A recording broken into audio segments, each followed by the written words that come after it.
अयोध्या में 3 दिन तक पुलिस ने कार्रवाई नहीं की। इसका खामियाजा एक बेटी को अन्याय के रूप में उठाना पड़ा। तो मुख्यमंत्री जी यहाँ खड़े होकर राजनीतिक स्पीच में उस बेटी के अपमान का तमाशा बना रहे थे। एक आईना सर मुझे दिखाना है देश भर की सरकारों को। डल्लेवाल जी 69 दिन से सर जीवन और मौत के बीच आमरण अनशन पे हैं कि अब तक किसी दिन उनकी जान चल जाए। सरकार को संज्ञान लेना चाहिए। धन्यवाद सभापति जी। राष्ट्रपति जी के अभिभाषण पे मुझे आपने मेरी बात रखने का मौका दिया। मैं जातिगत जनगणना से शुरुआत करूंगा जिसकी देश को जरूरत है, क्योंकि जनगणना होगी तो आंकड़े आएंगे तो जो बजट दिया जा रहा है वो सही तरह से लोगों तक पहुंच पाएगा, उस बजट का लोगों को फायदा होगा। दूसरी बात, अयोध्या में 3 दिन तक पुलिस ने कार्रवाई नहीं की। इसका खामियाजा एक बेटी को अन्याय के रूप में उठाना पड़ा और मुख्यमंत्री जी यहां खड़े होकर राजनीतिक स्पीच में उस बेटी के अपमान का तमाशा बना रहे थे। ये बहुत दुखदाई है।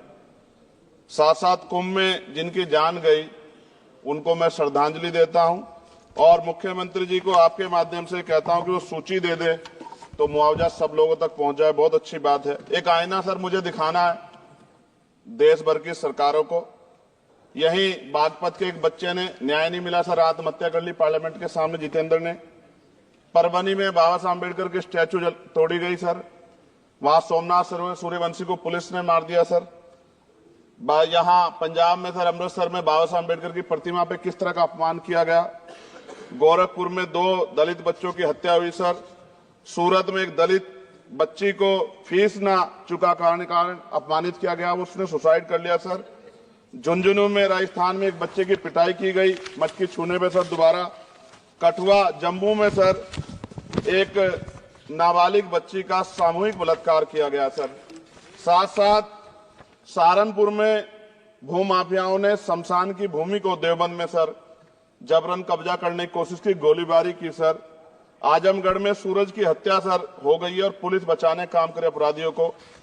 सर SC/ST को पहले जमीन मिलती थी पट्टों के रूप में, कहीं सरकार ने दी। उन जमीनों को पहले तो दबंगों ने कब्जा के रखा और अब उन जमीनों को सरकार भी छीन रही है सर। शहर में रहने वालों को SC/ST को आवासीय पट्टे दिए जाने चाहिए। आजादी के 75 साल भी घर नहीं है, बाद भी SC/ST के बच्चों को जो स्कॉलरशिप दी जाती थी, केंद्र और राज्य का आपसी विवाद है कि 60% आप दोगे 40 हम देंगे। इस चक्कर में कई बार स्कॉलरशिप सब नहीं समय पहुंचती, मानसिक प्रताड़ना होती है, स्कूल परेशान करते हैं, कॉलेज।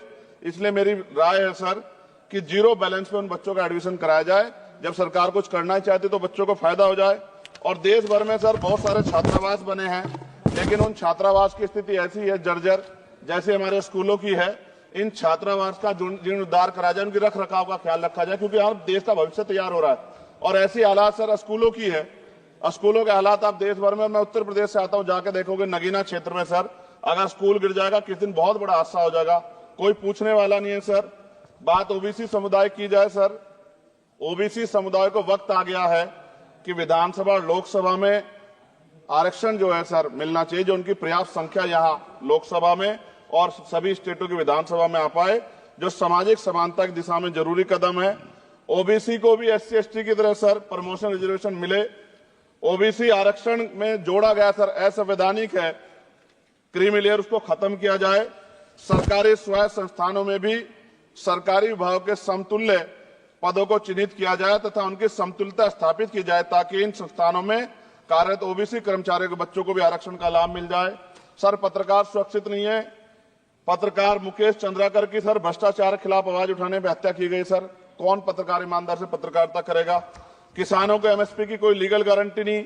एक बड़े किसान है दल्लेवाल जी 69 दिन से सर जीवन और मौत के बीच आमरण अनशन पे है कि अब तक किसी दिन उनकी जान चल जाए। सरकार को संज्ञान लेना चाहिए। सर माइनॉरिटी की बात करूंगा, धार्मिक आस्था की बात है, हम तो सभी का सम्मान करते हैं क्योंकि हमने शपथ ली है, हम संविधान को मानने वाले लोग हैं। लेकिन सर बड़ौत में भगवान आदित्यनाथ निर्वाण लड्डू पर्व के दौरान दुर्घटना हुई, 8 लोगों की जान चली गई, श्रद्धालुओं की 75 घायल है। सरकार ने संज्ञान नहीं लिया। अयोध्या की तरह उनको मुआवजा दे देते तो उनके मन में भी जो माइनॉरिटी है पीड़ा जो है वो खत्म हो जाती। न्यायालय द्वारा पारित आदेश के बावजूद जैन समाज को जैन महातीर्थ गिरनार जूनागढ़ गुजरात पे पूजा करने रोका जाए, जो उनके मौलिक अधिकार का उल्लंघन है सर। बरेली में सार्वजनिक रूप से हजरत पैगंबर मोहम्मद साहब के खिलाफ सार्वजनिक अपमानित गाने चलाए गए, क्या सर मुसलमानों की धार्मिक आस्था का सम्मान नहीं होना चाहिए? उनका भी तो आजादी में योगदान है। और इनको अपराधियों किसका संरक्षण की खुलेआम इस तरह गाने बजा के अपमानित कर रहे हैं? संभल की हिंसा में सर 74 लोगों की गिरफ्तारी हुई है और वहां के मुस्लिम डर के साए में है। सरकार बेगुनाहों की गिरफ्तारी बंद करे। महाराष्ट्र में सर चंद्रपुर जिला पड़ता है, मैं अभी गया था, तालुका चिमूर में ताडोबा फॉरेस्ट में संग्रामगिरी पहाड़ पर बौद्ध स्थल है सर, बहुत पुराना। वहां बौद्ध भिक्षु को सरकार बिजली नहीं देती, रास्ता नहीं देती और इतनी बुरी हालात में उनकी धार्मिक आस्था क्या है सर? तथागत बुद्ध की ज्ञान स्थली होने के कारण बोध गया में बौद्ध धर्म के अनुयायियों के लिए जो बहुत महत्वपूर्ण स्थल है सर, इस स्थल पर अवैध कब्जा हटवाकर बौद्ध धर्म के अनुयायियों को सौंपा जाए। उनमें बड़ी चिंता, देश विदेश से लोग आते हैं, तो यहाँ हमारे देश की छवि भी खराब हो रही है। और अभी 12 फरवरी को सदगुरु रविदास जी महाराज की जयंती है और 14 अप्रैल को बाबा साहब अम्बेडकर की, 11 अप्रैल को राष्ट्रपिता ज्योतिबा फुले। इनको मानने वाले लोग नए कार्यक्रम करना चाहते हैं। अभी जिस विचार की सरकार है सर, वो तो कोई कार्यक्रम कर लें, लेकिन अगर ये कार्यक्रम करना चाहते हैं तो इनको कोई छूट नहीं है और नई परमिशन नहीं मिल रही। खत्म करूंगा सर, अंत में थोड़ा सा और रह गया सर, इसको खत्म करूंगा। लेकिन सर मैं जानना चाहता हूं, क्या सरकारी पैसे पे एक ही धर्म का अधिकार है? दूसरे धर्म के धार्मिक आयोजनों पे अभी कुंभ में 7,500 करोड़ रुपए खर्च किया आपने। आप रविदास जयंती पे कितना खर्च करेंगे? आप 14 अप्रैल को डॉक्टर बाबा साहब अम्बेडकर जिनकी जय जयकार होती है, उन पे कितना खर्च करेंगे? और उनके विचारों को आगे बढ़ाने के लिए आप क्या सहयोग करेंगे? ये सवाल बहुत बड़ा है।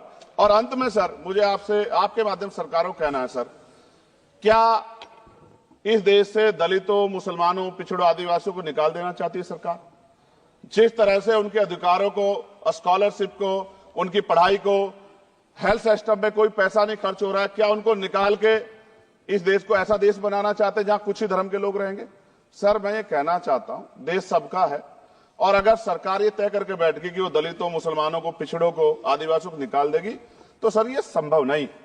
इतनी बड़ी आबादी है, हम अम्बेडकरवादी लोग उनके पक्ष में खड़े हैं क्योंकि हमने शपथ ली है कि हम हर व्यक्ति का संरक्षण करेंगे। और मैं आपके माध्यम से सरकार को चेतावनी के तौर पर कहना चाहता हूं, सरकार अपनी इस आदत में सुधार करे, वरना इसके परिणाम सड़कों में बहुत भारी होंगे।